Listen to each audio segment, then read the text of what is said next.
waƙoƙi wanda kuma na garin bidiyoyin shi. Saboda haka kwanaki da ya hau waƙa a garin Gombe tsabar waƙar abin tausayi ce, mata 90 ne suka fashe da kuka. To yau za mu gani Allah ya nuna mai gariya. A kai ka san da gaske ne. Wani kana mini san DJ. DJ ga shugaba ne. Ina zuwa. Dan Allah kuna farin ciki da kasancewa a nan gurin yau? Idan kuna farin ciki ina son ga kawun mutum 10 sun daga hannunsa. Masha Allah. Ina zuwa DJ, ina zuwa. Ina son mai waka nan tare da ku. She DJ wait. Ku daga hannun. Ina so zai yi ba tare da kidawa, yi tare da kubika. Za ka yi live kenan. Da kallo guda jiki na da rinki sace. Kalamin yabo idan zane su kece.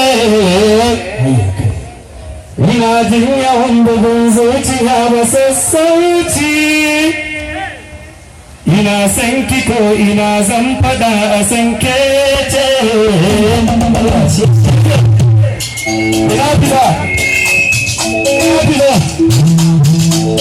Hafiza ta fito, Hafiza.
kyakkyawan labari yau na ɗauko sai mai zauna zan baki autar mata bidu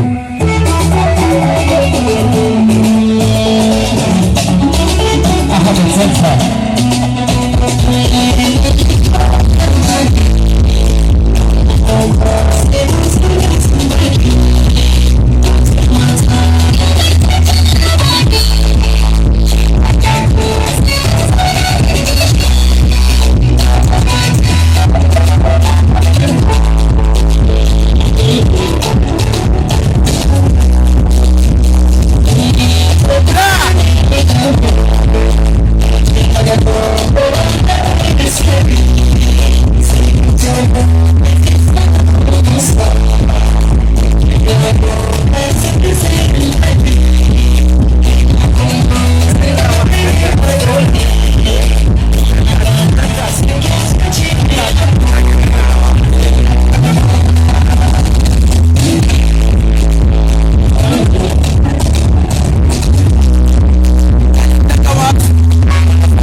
thank you DJ Ice Water DJ. Yalla ku tafa mishi mana, an tafa mishi.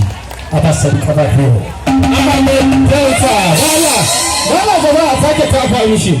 Ni ba abin da yake bani mamaki da Ahmed Delta idan zai maka Hausan ba ta gama zauma a bakinsa ba, amma idan yayi waka kuma sai ka ji ta zauna saboda bai dade da dawa arewa ba, kuma dan Allah ta faru. Yayin da Ahmed Delta yake nishadantar da ku sai ga Allah ya kawo mana Abale gama jama'a ta